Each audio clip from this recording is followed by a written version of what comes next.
네, 검찰이 오늘 사법농단 의혹에 연루된 전현직 판사들을 출소환했습니다. 수사 범위를 넓히고 속도를 내고 있는데요. 네, 이런 가운데 은수미 성남시장이 조폭 유착설을 제기한 방송에 대해서 5억 원의 손해배상 청구 소송을 냈습니다.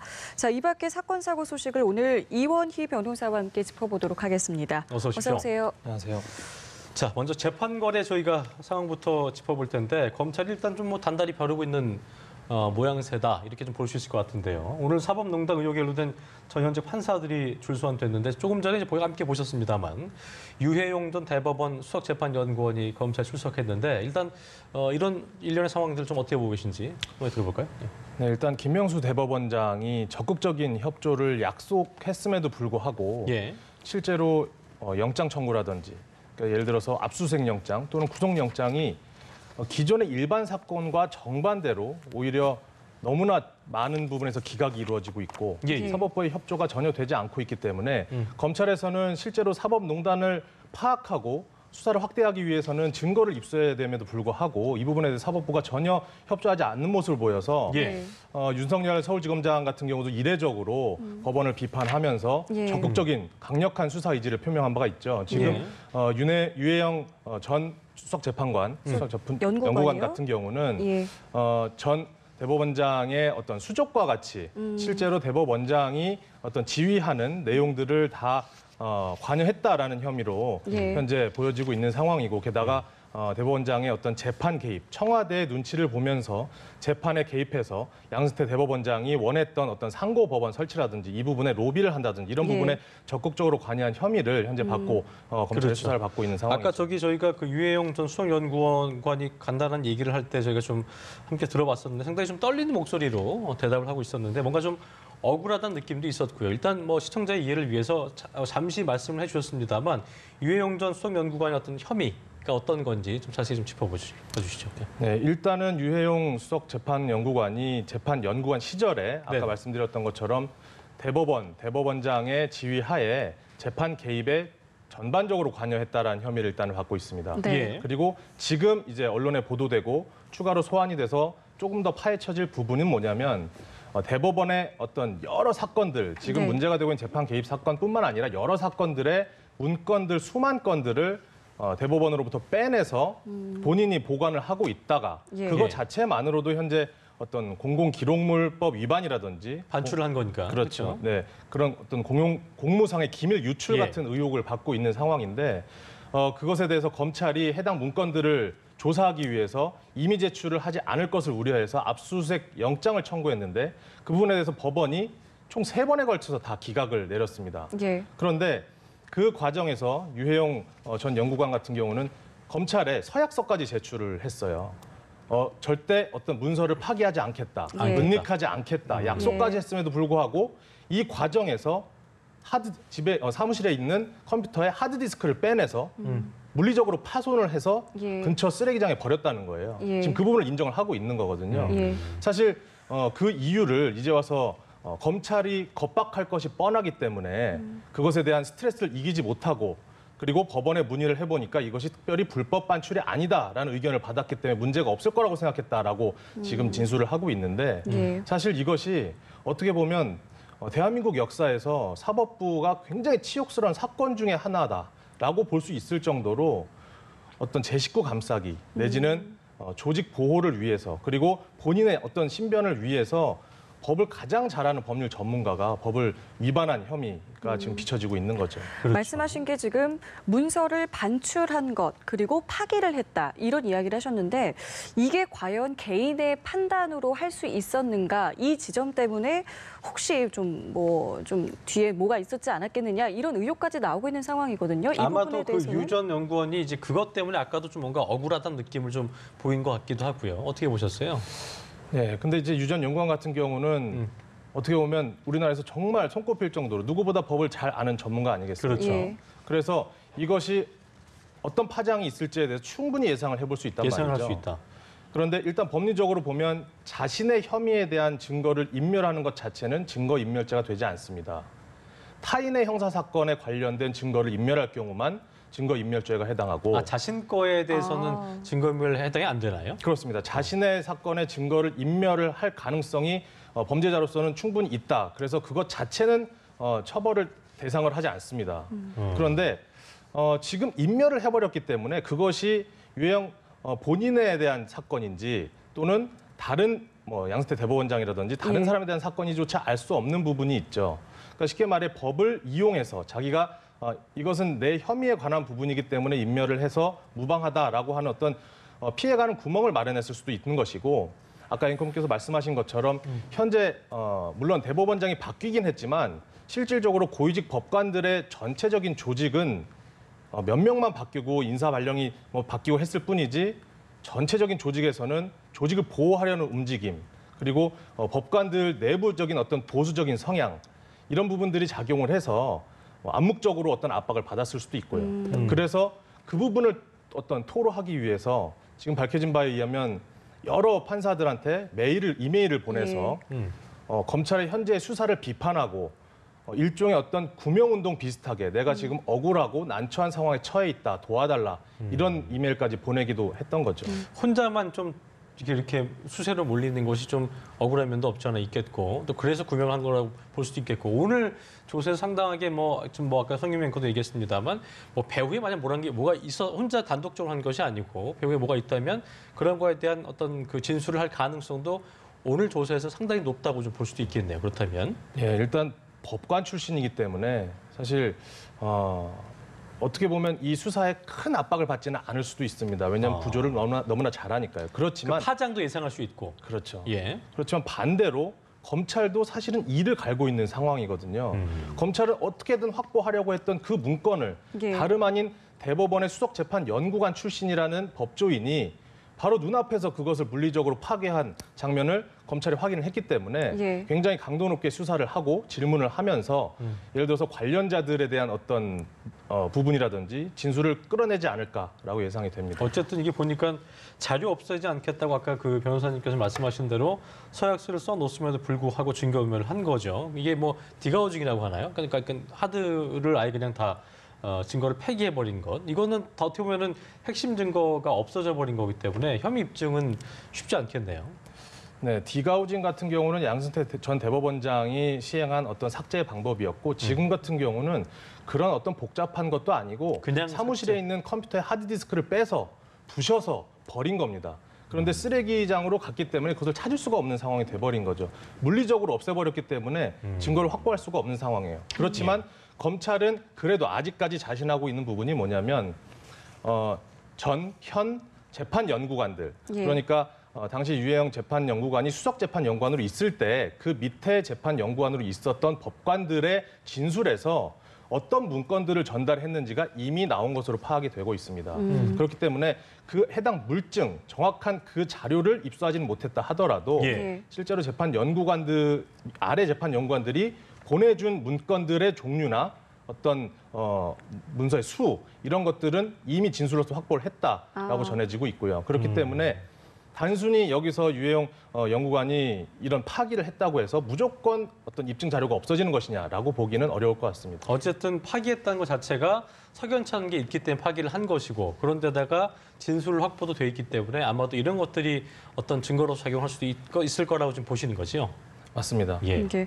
자, 그런데 이 유 연구관의 행동 자체만으로 가중처벌이 이루어지진 않을까 이런 생각도 드는데 이거는 어떻습니까? 아까 말씀드린 것처럼 자기 사건의 증거라면 특별히 증거인멸죄 자체가 성립되지는 않습니다. 예. 그렇지만 지금 사실은 이렇게 법조인, 수석재판연구관 출신이 아니라면 일반인 같은 경우는 사실 바로 구속영장이 청구되고 발부가 될 만한 사유가 분명히 됩니다. 굉장히 중한 사안의 증거를 서약서까지 제출했음에 불구하고 바로 파기해버렸다면 네. 증거인멸의 우려가 아니라 실제로 증거인멸 행위를 했기 때문에 바로 구속 사유가 되는 거거든요. 예. 그런데 향후에 그 부분에 대해서 본인 어떤 증거인멸죄는 아니라 하더라도 실제로 입수했다고 알려지고 있는 문건들이 그냥 일반적인 재판 기록들도 많단 말이죠. 그러면 그 재판 기록의 당사자들의 인적 사항도 그냥 넘어온 겁니다. 그래서 다른 건 안 된다 하더라도 개인정보보호법 위반은 무조건 발생을 할 수밖에 없는 부분이고 예. 거기에서 지금 공무상 기밀 누설이라든지 공공기록물법 위반이라든지 이런 부분들도 사실상 나중에 판결이 되면 실제로 거기서 유죄가 인정이 된다면 이렇게 그전에 했던 일련의 증거 인멸 행위들은 죄질로 굉장히 안 좋게 보고 거기에서 특별히 법 조항상으로 그게 가중처벌이 되지는 않는다 하더라도 예. 어떤 재판부의 판단에 의해서 반성을 하지 않고 있다라든지 죄질이 불량하다라는 점으로 처벌이 더 가중될 수는 있습니다. 그렇군요. 자, 그리고 저희가 출석했던 유해용 전 수석연구관의 혐의를 쭉 짚어왔고 또 오늘 소환된 이민걸 전 법원행정처 기조실장 그리고 김현석 현 대법원 수석재판연구관의 혐의도 저희가 좀 짚어볼 필요가 있을 것 같거든요. 어떤 내용입니까? 네, 이민걸 전 기조실장 같은 경우는 법원 행정처의 기획조정실장으로 근무하던 시절에 예. 지금 이제 청와대가 계속해서 관심 있게 보고 있던 강제징용 사건, 예.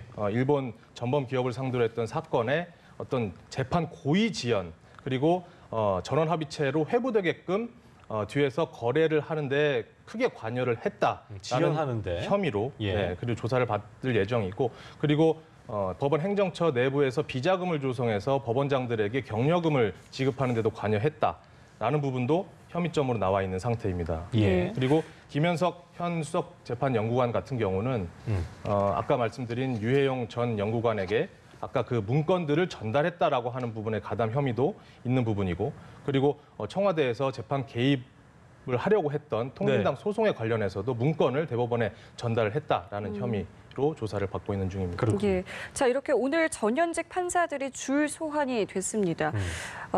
김명수 대법원장이 이런 이야기 하지 않았습니까? 이 사법농단 수사를 할 때 굉장히 좀 성실하게 임하겠다, 좀 협조적으로 하겠다라고 이야기를 했습니다만 이 진행되는 과정을 보면서 과연 개혁의 의지가 있는 건 맞느냐, 이 사법농단에 있어서 성실히 임하는 건 맞느냐 이런 시각들이 있습니다. 어떻게 좀 보시는지요? 네, 김명수 대법원장이 취임할 때만 해도 사실 어떤 사법 적폐 청산이라는 키워드로 굉장히 적극적인 어떤 움직임, 사정의 움직임을 볼 것으로 예상을 했는데 예. 그래서 실제로 어떤 특별조사단까지 꾸려서 조사도 마쳤지만 현재 검찰 수사를 하는 과정에서는 법조인들이 바라봤을 때는 참 어떻게 이런 일이 있을 수 있는가라고 생각이 들 정도로 법원이 지나치게 방어적이고 자기 식구 감싸기의 모습을 보이고 있는 상황입니다. 그런데 김명수 대법원장은 그 부분에 대해서 침묵으로 일관을 하고 있고 사실상 그렇다고 해서 뭐 반대로 어떤 뭐 보호하는 부분을 지시했다 이런 정황이 나타나지는 않고 있지만 대법원장으로서도 아마도 본인이 다치지는 않는다 하더라도 고위직 법관들이 많은 부분 연루돼 있고 그리고 이것이 파장이 커져서 수사가 확대되고 더 많은 문서와 증거들이 도출될 경우에 쉽게 말해 법원이 검찰로부터 휘둘릴 수 있다.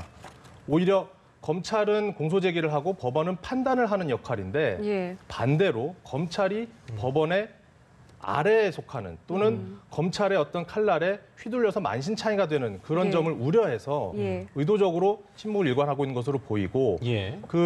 실제로 이제 뭐 영장을 전담했던 부장 판사라든지 일련에 이루어지고 있는 어떤 영장 기각 그리고 관련한 재판부들의 행보를 보면 그런 부분들에 좀 다들 암묵적으로 동의하고 같이 행보를 같이 하고 있는 것이 아닌가라는 의구심이 듭니다. 그래요. 어쨌든 결과론적으로 압수수색이 계속 영장이 이렇게 기각되고 있으니까 이런 부분이 쭉 지속이 된다면 아무리 협조를 한다 이런 말을 했다 하더라도 뭐 그런 비판은 계속 나올 수밖에 없는 거 아니겠습니까? 어떤 이런 부분에 있어서 어떤 전향적인 변화 좀 그런 것들이 보여야 될 텐데요. 어떻게 좀 부분은 좀 보고 계세요? 네, 사실 뭐 협조라는 거는 이제 와서 보면 말만 있었다라고 평가할 수밖에 없을 정도로 어떤 증거 수집에 있어서도 법원이 전혀 협조하지 않는 모습, 임의 제출도 하지 않고 압수수색도 예를 들어서 지금 유해용 수석 재판연구관 같은 경우도 압수수색 영장에 대해서 담당 부장판사가 심지어 3일이나 시간을 끌었단 말이죠. 사실 네. 그것은 이것을 은폐하거나 파기할 수 있는 시간을 벌어준 것과 다름이 아니고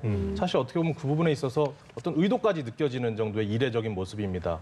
그런데 결국은 이 사건이 돌아서 다시 어떤 피의자들이 기소가 되고 판단을 하는 자들 역시도 판사들이란 말이죠. 예.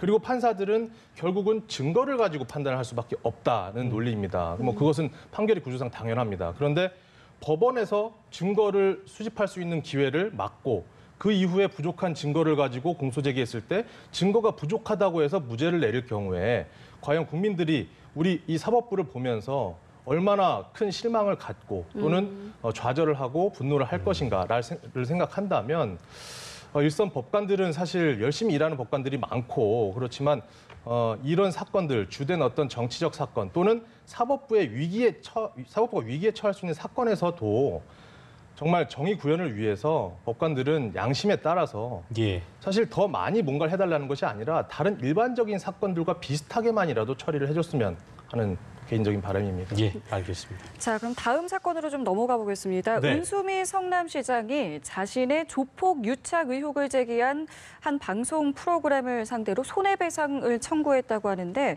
앞으로 어떻게 좀 이게 진행이 되는 건가요?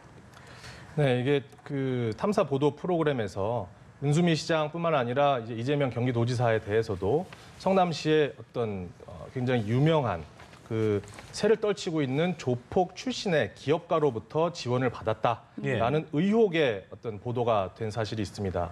그래서 그 부분에 대해서 은수미 시장이 현재 형사 고발도 한 상태이고요. 그 방송 제작진에 대해서 그리고 최근에는 5억 5천만 원 상당의 손해배상 청구 소송을 하고 정정보도 청구까지 한 상황입니다. 사실 이재명 지사도 마찬가지로 법적 대응으로 민형사상의 청구를 한 상태인데 현실적으로 그전에도 예를 들어 뭐 MBC PD수첩처럼 탐사 보도 프로그램이 어떤 사실을 보도했다가 명예훼손으로 고발을 당하거나 고소를 당하고 소송을 당하는 일들이 비일비재했습니다. 예. 사실관계 파악이 확실했나 안 했나의 그 부분인 거잖아요, 그렇죠? 그렇습니다. 이것이 그리고 제일 중요한 부분은 지금 고소를 한 내용은 허위사실 공표 그리고 공직선거법상의 후보자 비방인데 예. 그 두 가지의 죄가 성립이 되기 위해서는 허위 사실을 알고 보도했다라는 점이 입증이 돼야 될 것이고 그리고 비방의 목적이 있었다라는 것이 입증이 돼야 될 것입니다. 예. 그런데 과연 탐사 보도 프로그램의 제작진이 이것이 허위 사실인지를 알고서도 보도를 했을 것이냐. 진실의 사실로 오인했다라고 한다면 이것이 공공의 이익을 목적으로 할 경우는 죄가 되지 않거든요. 그래서 그리고 또 비방의 목적이 있었다라고 과연 볼 수 있을 것이냐, 그것을 입증할 수 있을 것이냐, 사실 굉장히 어려운 지점일 수밖에 없습니다. 그리고 우리 헌재는 특히 이런 보도에 관해서는 그 대상이 실제로 어떤 피해를 입었던 피해 대상이 공적인 인물이냐 또는 사인이냐에 따라서 판단 기준을 달리하고 있는데 공인이냐 사인이냐. 그렇죠. 그 피해를 입은 사람이 공적인 인물이라고 한다면 네.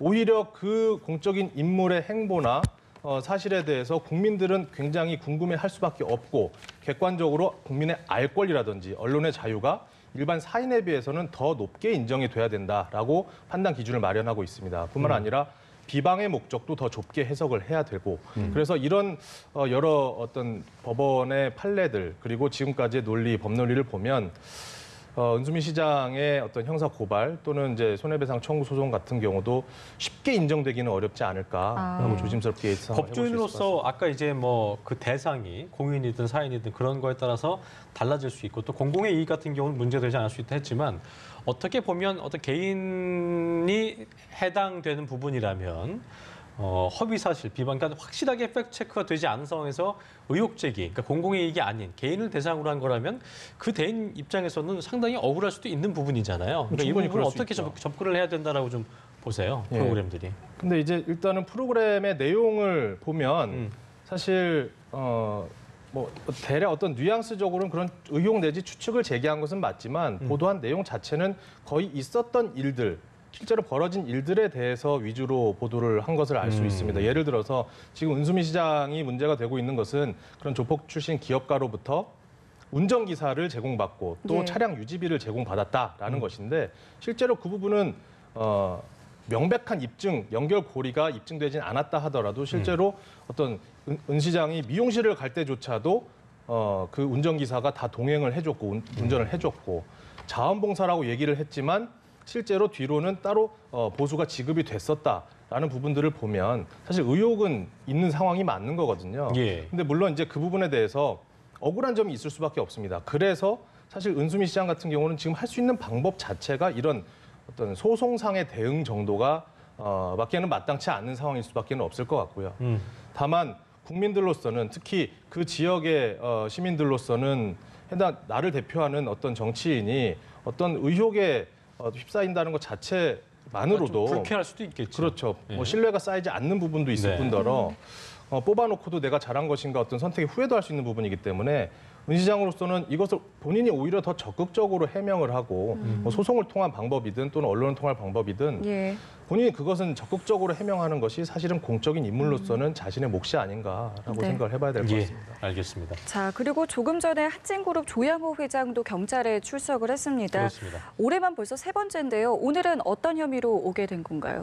네, 특정경제범죄 가중처벌법상의 배임 혐의입니다. 배임이요? 이것이 뭐냐면 회사 돈을 쓴 거죠. 그렇죠. 예. 지금 조양호 회장의 자택에 경비업을 이제 용역 계약을 하면서 그것을 당연히 보통 일반적인 상황에서는 내 집이니까 내가 계약자가 사비로 돼야 할 해야 텐데 되는 예. 그렇죠. 비용도 내가 당연히 부담을 하고 그런데 그 경비 용역 계약을 한진그룹의 계열사인 정석기업이라는 다른 회사의 명의로 경비 용역 계약을 체결합니다. 네. 그리고 경비 비용도 그 정석기업 다른 계열사 회사 돈으로 지급을 했다는 거죠. 그리고 그 금액이 상당했기 때문에 예. 지금 배임 혐의로 조사를 받고 있는 상황입니다. 저게 맞는 거라면은 굉장히 잘못된 부분인 거죠. 아무리 한진그룹의 오너고 거기 계열이라 할지라도 사적인 일이기 때문에 저건 분명히 문제가 되는 부분인 거죠.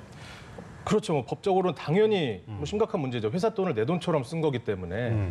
그런데 일련의 어떤 조양호 회장의 일가의 그 쭉 행보를 보면 예. 사실 어떻게 보면 회사 돈도 당연히 내 돈이다. 내가 어떤 회사 그 자체다라고 생각하고 어떻게 양심의 어떤 거리낌도 없이 이런 행위를 했던 것은 아닌가라고 추측을 해볼 수가 있을 것 같습니다. 법적으로는 당연히 어떤 실형까지도 가능한 어떤 범죄이지만 너무 아무렇지도 않게 이렇게 한 것 같아요. 그렇죠. 어느 정도 수의 처벌을 받게 된 건가에 대한 걸 좀 여쭤보려고 했었는데 실형도 가능한 건가요? 네, 어떤 이 배임 행위의 태양이라든지 종류라든지 그리고 이제 배임한 금액에 따라서 달라지겠지만 액수 정도? 액수에 예. 따라 달라지겠지만 집행유예 이상은 충분히 가능한 부분이고 게다가 가중처벌이 되는 특가법이 적용이 된다라고 한다면 실제로 실형도 가능은 합니다. 예. 네. 아까 알겠습니다. 출석할 때 모습 보셨잖아요. 어떻게 좀 보셨어요? 항상 뭐 세 번째 출석이었지만 제가 말씀드린 거에 따르면 이제 뭐 항상 성실히 임하겠다는 말만 했었는데 그 모습 보시면서 어떤 생각 드셨어요? 그 뭐 대한항공이라든지 한진그룹의 일가들이 소환을 당해서 나와서 포토라인에 설 때는 사실 참 만감이 교차하기도 합니다. 왜냐하면 실제로 그들이 행한 일들이라든지 그로부터 입은 피해자들의 진술에 비해서 포토라인에 설 때 너무나 다들 평온하고 또는 굉장히 그 비슷한 흥분하지 말들이었죠. 않고 예. 차분한 모습을 유지한다는 것. 그것이 오히려 또 이제 이것을 보는 국민들한테는 또 다른 불쾌감 내지는 경악을 하게 하는 부분일 수 있을 것 같은데 오늘도 보면 어떤 평온한 마음인 것처럼 특별히 표정 변화의 어떤 뭐 떨림이라든지 불안감 그렇죠. 또는 뭐 흥분 이런 것들은 좀 보기 어려웠던 것 같아요. 예, 그런 부분도 제가 여쭤본 겁니다. 예, 알겠습니다. 끝으로 하나만 짧게 짚어보죠. 광동지역 관련 내용인데요. 전직 임원이 검찰 조사를 받다가 밥을 먹으러 나가겠다라고 밖에 나가서 먹겠다고 나갔다가 이제 투신을 해서 병원으로 이송이 됐는데 일단 생명에 지장이 없는 것으로 전해지고 있는데요. 일단 왜 먼저 이 임원이 검찰 조사 받게 된 건지부터 좀 짚어볼까요? 예. 네, 이 임원은 이제 광동제약의 창업자인 고 최수부 회장의 사위로 알려져 있는데 사위요. 예, 광동제약이 광고 대행 업체에 광고를 맡겨주면서 그것을 맡겨주는 대신에 그 돈을 받고 뒷돈을 다시 받았다라는 겁니다. 그것이 이제 뭐 속칭 백마진이라고 해서 공식적으로 주고 뒤로는 다시 돌려받았다라는 예. 것인데 그 혐의로 현재 의혹을 이제 조사를 하고 있는 과정에서 이렇게 검찰의 뭐 수사에 압박을 느꼈는지 또는 예. 기관을 했는지 저녁을 먹겠다고 하면서 나가서 근처의 오피스텔 건물에서 바로 투신을 했던 거죠. 예. 사실 저희가 리베이트에 대해서 참 많이 이야기를 들어봤습니다만 이게 이 사람 역시 이번에 이 일이 관행이었다라고는 했지만 역시 죄는 죄이지 않겠습니까? 이 정도면 어느 정도 이제 처벌을 받게 되는 건지요? 이것 역시도 액수는 아직까지 정확하게 밝혀지지 않은 상황인데요. 네. 사실 수십 년간 제약회사의 리베이트 관행이 문제가 되어 왔고 그로 인해서 어떤 국민건강보험료가 증액이 된다든지 실제로 국민 경제에도 미치는 악영향이 상당합니다. 예. 그래서 최근 10년간 그 부분에 대한 수사가 굉장히 확대되고 강도가 높아졌고 그로 인해서 많은 부분에 실제로 처벌이나 조사가 이루어지기도 하고 그랬지만 반대로 그만큼 제약회사들의 영업력이 줄어들었을 수밖에 없겠죠. 그런데 관행이라고 해서 이제 와서 그것이 처벌이 되지 않아야 된다라는 것은 사실 어불성설일 수밖에 없습니다. 잘못된 것은 바로 잡아야 하는 것이고 본인이 관행이라고 주장을 하지만 사실은 여기서 이렇게 자살을 시도한 의도를 좀 여러 가지 추정해 볼 수 있는데 지금 사실은 어떤 병원에 어떤 리베이트를 제공하거나 이런 상황은 아니고 광고 대행 업체로부터 이제 뒷돈을 받았다는 건데 네. 어떤 수사가 확대될 것을 우려한 것은 아닌지 이런 부분들도 좀 더 추가로 조사를 해봐야 될 것 같습니다. 예, 알겠습니다. 예, 네. 저희 지금까지 이원희 변호사와 함께 이야기 나눠봤습니다. 오늘 말씀 고맙습니다. 고맙습니다.